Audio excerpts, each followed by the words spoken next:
नमस्कार दोस्तों, स्वागत है आप सभी का आपके अपने YouTube चैनल पर। दोस्तों, ऐसा क्या हुआ जब अपने नाग की हत्या का बदला लेने के लिए एक इच्छाधारी नागिन ने करी सारी हदें पार। ये घटना जानकर आपके भी रोंगटे खड़े हो जाएंगे। राजस्थान के एक छोटे से गांव चांदपुर में खेत के समीप एक कुएं में इच्छाधारी नाग और नागिन का जोड़ा रहा करता था।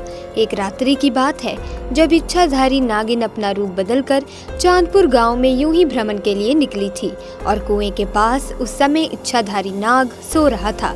उस समय वहां बहुत अंधेरा था। मुकेश और सुरेश नाम के दो किसान अपने खेत का सारा काम निपटाकर उसी कुएं के पास से गुजर रहे थे। ऐसे में अंधेरे में भूलवश मुकेश का पैर इच्छाधारी नाग के फन पर रख गया। इसके बाद जैसे ही इच्छाधारी सांप ने मुकेश को काटना चाहा, पीछे से सुरेश ने ये देख लिया और अपनी कुल्हाड़ी से उसने उस इच्छाधारी नाग की हत्या कर दी। जब दोनों को पता चला कि ये कोई साधारण नाग नहीं है अपितु ये तो इच्छाधारी नाग है, तो उन्होंने उसे उठाकर पास में स्थित कुएं में फेंक दिया और वहां से भाग निकले। उधर जब इच्छाधारी नागिन कुएं के पास लौटकर आई तो अपने मृत नाग को कुएं में देखकर वो बेसुध हो गई। उस नाग की आंखों में उसने उसके कातिलों को देख लिया था। उसके दिमाग में बस एक ही शब्द चल रहा था, वो था बदला। उसने उसी समय प्रण लिया कि जिसने भी मेरे नाग की हत्या की है, मैं उन दोनों इंसानों को इस कुएं के अंदर ही मारूंगी।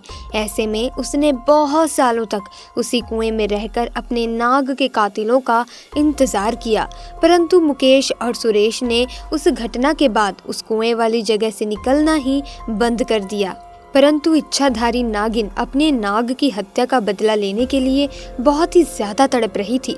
उसके सब्र का बांध अब टूट चुका था और उसने निश्चय किया कि अब मैं गांव में जाकर उन दोनों हत्यारों से बदला लूंगी। उसने बहुत ही सुंदर कन्या का भेष धारण किया और चांदपुर गांव में पहुंची। पूरे गांव में उसने नाग की आंखों में देखे कातिलों को ढूंढना चाहा, पर वो कहीं नहीं मिले। परंतु रात्रि के समय मुकेश और सुरेश पुनः खेत से काम करके घर वापस लौट रहे थे। तभी उनकी नजर उस इच्छाधारी नागिन पर पड़ गई। उस समय उसने बहुत ही सुंदर कन्या का रूप धारण कर रखा था और वे अपनी सुंदरता से मुकेश और सुरेश को लुभाने लगी। वो दोनों उसकी सुंदरता पर मोहित हो चुके थे। ऐसे में उस लड़की ने कहा, आओ मैं तुम्हें स्वर्ग की सैर कराती हूँ।